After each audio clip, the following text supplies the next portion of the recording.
Today we are going to be discussing the top 3 reasons people like you choose to study in Canada. We are going to talk about why everyone has been shouting Canada, Canada, Canada, Canada, Canada.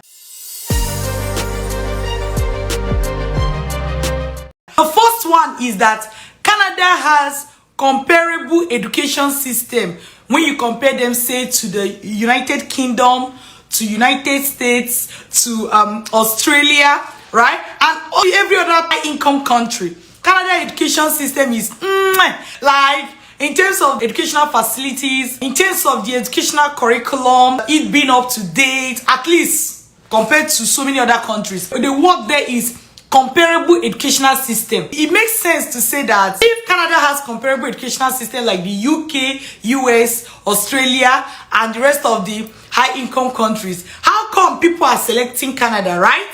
So here we begin to talk about what makes Canada special.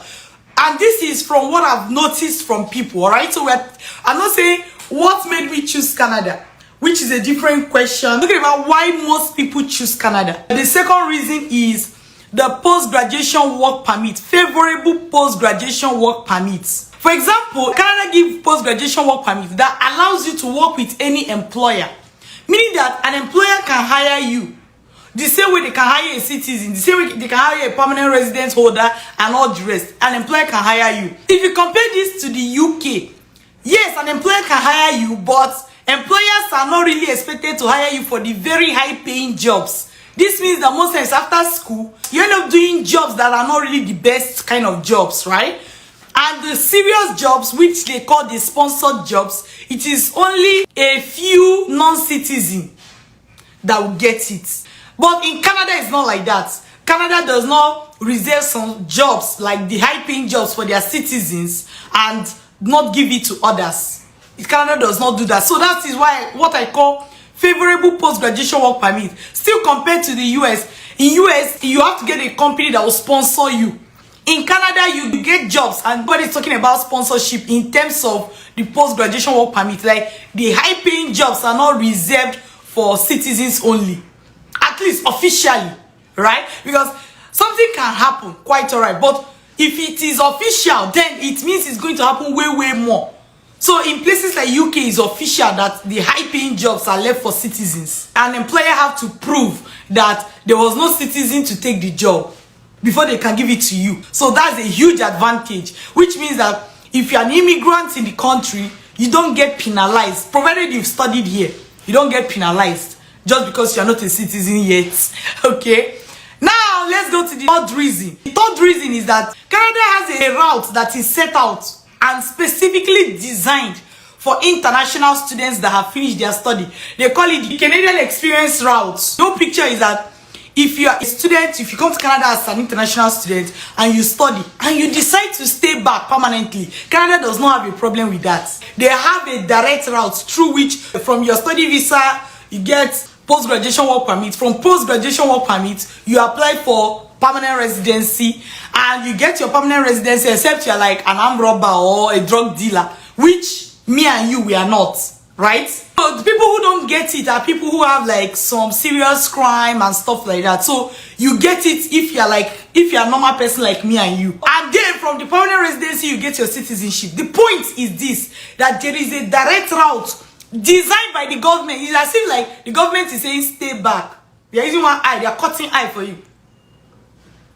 Stay back. That's what the government is doing. Unlike many other countries where it's as if the government know they don't want you to stay back. They just want you to come and study and go back. This is why, even though somebody may not want to stay back as of the time they are coming to study, that's not the reason why they will decide that they want to study. But sometimes people change their mind along the way. So for a lot of people, it is more about keeping that option open. You know, like if somebody say you can come and study and you can stay back, even if you don't want to stay back, you just want that option open in case you ever decide to use it.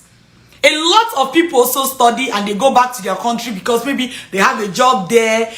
It was even their company who sent them to come and study and so many other things, right? But I've told you the top 3 reasons why people choose Canada. It has comparable educational system compared to other high-income countries. The post-graduation work permit is favorable to you. It doesn't limit you to only do menial jobs. Employers can hire you for high-paying jobs. The third one is that the government themselves have mapped out a direct pathway, the Canadian Experience class. So the government themselves designed that you can stay back. With these three reasons, people are seeing that when they are willing to spend thousands of dollars, that why you spend it in a country that just want your money and throw you back? And even if you don't want to stay back, you want to spend it in the country that will be like, we love you. If you want to stay, it's fine, right? It just makes sense. So Canada is just like that beautiful bride that is not rude, is nice, cool and calm, ready to welcome you if you so wish. And if you decide to go back to your country, the government does not go out of their way to prevent you from going back to your country. So it's not as if they force you to stay back. I would tell you that if you are here, you want to study in Canada, and you want to study on full scholarship, you're looking for how to get scholarship or study loan or grant, you know, how to get funding to fund your school fees, please go to www.vantagemigration.ca to attend our free webinar, all right, where we explain everything, we tear everything apart for you. So that is for people who are looking for funding. Make sure you stay to the end of the webinar. Make sure you get the eligibility link and check your eligibility. Then you can email us with the email address we will show to you. If you have any more questions, go and attend the free webinar. You will learn a lot.